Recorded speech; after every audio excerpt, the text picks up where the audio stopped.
Chapter 4, Rest. The Art of Doing Nothing. Jerry Swale is an eye surgeon who tried to do it all. He tried to do it all for a long, long time. His wife recalls how he would sit with his head in his hands and say, "I can't do it all. I can't do it all." But then he would stand up and declare, "I have to." And he would desperately try to push himself to do more. But at age 56, he started experiencing some health issues, like a rash on his hands that threatened to end his surgical career. He knew he needed to get to a dermatologist, but he was so busy at work, he didn't even have the space in his overscheduled life to make an appointment. Finally, on a long road with his wife, he realized that space would not magically appear in his life. If he was ever going to get the medical help he needed, he would have to make the space for it, which meant that for the first time in as long as he could remember, caring for himself would have to take priority over caring for his patients. So together with his wife, he worked out what he needed and how he would go about doing it. He told everyone at the office he needed to dial back his hours, and they were supportive.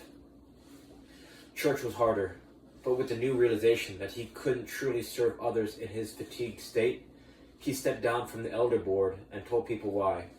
Not long after, 3 other overwhelmed people also stepped down. It was though he had given them permission.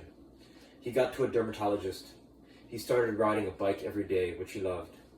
He started getting 8 hours of sleep at night, compared to the 5 or 6 hours he used to claim were all he needed. Soon after, his business partner retired, with just a month's notice leaving Jerry to take over all his patients. If Jerry had tried to deal with that added responsibility and workload in a burned out state, it might well have finished him off. A year prior, that stress might have given him a heart attack, his wife recalled. Fortunately, with his energy restored, he was able to meet the challenge with relative ease. He was clear-headed about what he could and couldn't take on. He was able to make decisions more quickly and execute them more efficiently. Rest proved an antidote for both pre-existing and future stress. It kept him grounded in the effortless state. Learning to relax.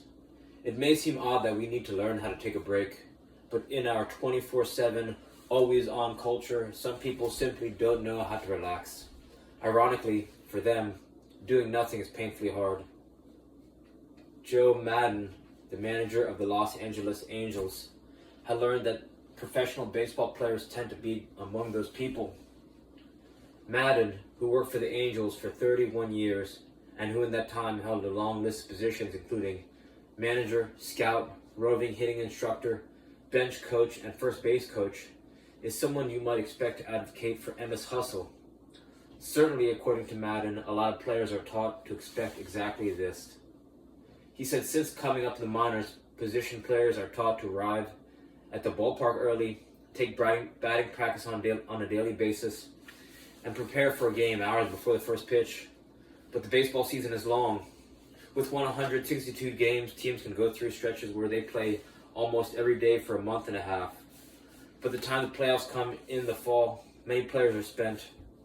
However, Madden sees the advantage of a different approach. He said, "I didn't have enough chance to do nothing last offseason. I want more of an opportunity to do nothing, and I mean that in a positive way. When you get this downtime to be able to do nothing well, that's my goal." One way he has implemented the art of doing nothing with his players is by instigating American Legion Week.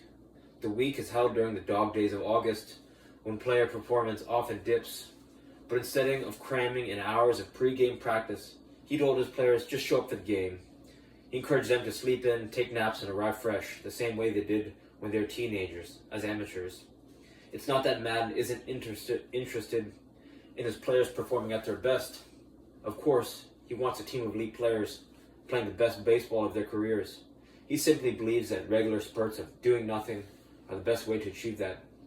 He said if you treat it that way, it keeps their minds fresher. And if their mind is fresher, they'll play a better game. Madden's approach has had a transformative impact not only on the Angels, but on other teams he's coached over the past decade as well. After he launched American Legion Week with Tampa Bay, the Devil Rays made it to the World Series within a year. When he brought us to Chicago, the Cubs won the most games in the league over the next 4 years, including the World Series in 2016. Incredibly, over a 5-year period, Madden's Cubs won 21 of 24 games during American Legion Week. Recent research in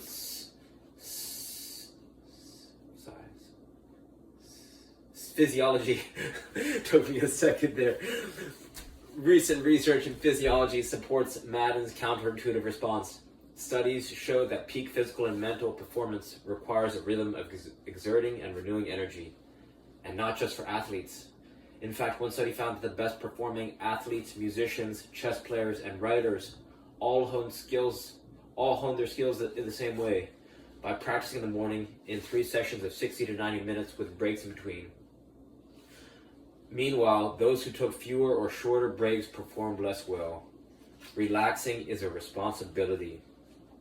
To maximize gains from long-term practice, the study's lead author K. Anders Ericsson concluded, individuals must avoid exhaustion and must limit practice to an amount from which they can completely recover on a daily or weekly basis. Many of us struggle with the tension between not doing enough and doing too much. Have you ever pushed yourself so far past the point of exhaustion one day that you wake up the next morning utterly depleted and need the entire day to rest? To stop this vicious cycle in its tracks, try the simple rule. Do not do more today than you can completely recover from today. Do not do more this week than you can completely recover from this week. We can miss the signs that we've reached the edge of an energy cycle. We can ignore the loss of focus, low energy, and fidgeting. We can power through. We can artificially try to compensate with caffeine or sugar to get past our energy slump, but in the end, our fatigue catches up with us, making essential work much harder than it needs to be. The easier way is to replenish our physical and mental energy continuously by taking short breaks. We can plan those breaks into our day. We can be like the peak performers who take advantage of their body's natural rhythm. We can do the following. Dedicate mornings to essential work. Break down the work into 3 sessions of no more than 90 minutes each. Take a short break, 10 to 15 minutes in between sessions to rest and recover. The power of a 1-minute pause. Katrine Davios de Tier is a native of Reykjavik, Iceland. A gymnast turned CrossFit competitor, her goal was to be the fittest woman in the world by winning the CrossFit World Championship. In 2014, when she was just inches away from reaching the World Championship, she stalled. Every muscle in her arms was straining. One more pull skyward and she'd be there. But she lost her grip. She came crashing down to the floor. She was allowed to try again, but by this point she had broken down emotionally and mentally. She tried again but couldn't do it, so she gave up. The following year, Davios de Tier decided to hire Ben Bergeron as her coach. When I spoke with Bergeron on my podcast, I asked him about that 2014 competition. He told me that if at that stalled moment she had taken even 1 minute to rest physically and reset mentally before resuming, she would have finished the climb and made it into the finals. Think about that. Taking just 1 minute to get into the right state, the effortless state, in order to take advantage of the body's amazing ability to rapidly recover would have made all the difference for her on that day. So Bergeron immediately shifted her approach. Her entire life became about 5 things: training, recovery, nutrition, and sleep, and mindset. And the results have been remarkable. That year, with Bergeron as her coach, Davios de Tier not only qualified for the championship games, but became the 2015 champion. She was crowned fittest woman on earth. The following year, 2016, she did it again. In fact, as of this writing, she has finished in the top 5 every year for the past 5 years. When we are struggling, instead of doubling down on effort, we might consider pausing the action, even for 1 minute. We don't need to fight these natural rhythms. We can flow with them. We can use them to our advantage. We can alternate between periods of exertion and renewal. Lack of sleep is killing us. Does it sometimes seem like you're sleeping a lot less than you used to? Collectively, we all are. Research shows that today we get less sleep, almost 2 hours less on average than 50 years ago. This is not inconsequential. People who sleep less than 7 hours a night are more likely to suffer from cardiovascular disease, heart attack, stroke, asthma, arthritis, depression, and diabetes, and are almost 8 times more likely to be overweight. Sleep deprivation is insidious. In one study, people who got less than 6 hours of sleep per night saw a decline in their motor skills and their cognitive abilities and nodded off more frequently. No surprise, but even more concerning was the finding that we are quite bad at noticing the cumulative impact sleep deprivation has on our minds and bodies. We tend to think that after a few nights in a row of insufficient sleep, we can simply reset. We tell ourselves all we need is one solid night to catch up. But as this study revealed, we are actually racking up sleep debt for every night we don't get the ideal 7 or 8 hours of shut-eye. 10 subjects had racked up so much sleep debt, they were experiencing the same effects as the participants who had not slept for an entire night. While they claimed to feel only slightly sleepy, their performance suggested otherwise. As the study's author claims, routine nightly sleep for fewer than 6 hours results in cognitive performance deficits, even if we feel we have adapted to it. Getting more sleep may be the single greatest gift we can give our minds, our bodies, and even, it turns out, our bottom lines. Go deep. Sean Wise is a professor of entrepreneurship at Ryerson University in Toronto, Canada. Over his 2 decades in the venture capital industry, where he specialized in supporting high-growth ventures at the seed state, he has worked with many highly driven founders operating in high-risk, high-pressure environments. In other words, he knows a lot of people who don't get enough sleep. The Silicon Valley mythology would have us believe that founders of the most disruptive, world-changing companies have no time for something as trivial as sleep. After all, the origin stories of the most successful startups tend to involve caffeine-fueled founders coding in a trance-like state for days and nights on end, until they ultimately emerge pale and wild-eyed from lack of sleep with their billion-dollar idea. Wise's observations differ substantially from this narrative. I have seen firsthand that poor sleep quality and/or insufficient sleep quality undermines the mindsets of founders, he says, making them harder to work with and less resilient, which in turn reduces their probability of startup success. This is not surprising when you consider the research shows that sleep problems may undermine alertness, creativity, and social competence, all critical qualities for high-striving entrepreneurs. Having seen firsthand how better sleep quality leads to more innovative thinking, Wise decided to experiment with his own sleep. He wanted to see if he could improve not just the amount of sleep he was getting, but also its quality. Specifically, he wanted to increase both his ratio of deep sleep to lighter sleep and his amount of uninterrupted sleep. Research shows that Wise's goals were well chosen. Deep sleep is crucial to many aspects of health, even if we manage a full night's sleep. Unless enough of that sleep is in a deep state, we'll suffer from sleep deprivation. Unlike in rapid eye movement sleep, in deep sleep stage, your body and brainwaves slow down. This is a stage where information is stored in long-term memory, learning and emotions are processed, the immune system is energized, and the body recovers. Healthy adults spend an average of 13 to 23% of their night in deep sleep. So if you sleep for 7 hours, that translates to just 50 to 100 minutes in a deep state.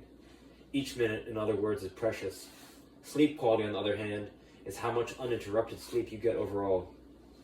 Uninterrupted sleep is when our brainwaves and heart rate reach a point that allows physiological and psychological resources to be restored. This is why we rarely feel rested when we wake up a number of times at night. To try to maximize both deep sleep and sleep quality, Wise took some simple steps. He went to bed at the same time every night, turned off digital devices an hour before bed, and before turning in, took a hot shower. He then tracked his sleep on a smartwatch for a month. He noticed his heart rate, time in bed, time to sleep, quality sleep, and percentage of deep sleep. Why the hot shower? Recent sleep science found that participants who use water-based passive body heating, also known as a bath, before bed slept sooner, longer, better. This seems counterintuitive considering that our sleep cycles are associated with a drop in core body temperature. But according to this result, the key is the timing of the bath or shower, 90 minutes before bed. The lead author explains that the warm water triggers our body's cooling mechanism, sending warmer blood from our core outward and shedding heat to our hands and feet. This efficient removal of body heat and decline in our body temperature speeds up the natural cooling that makes it easier to fall asleep. After 4 weeks, Wise's deep sleep shot up to almost 2 hours a night, an 800% increase. His uninterrupted sleep went up 20%. He felt sharper, more creative, and more present. He woke up feeling refreshed and ready to tackle another day. As Wise points out, we spend a third of our lives sleeping. Perhaps it's time for you to evaluate if you could be doing it better. Take an effortless nap. I'll admit I don't always get the optimal amount of deep or quality sleep at night, but I am a champion napper.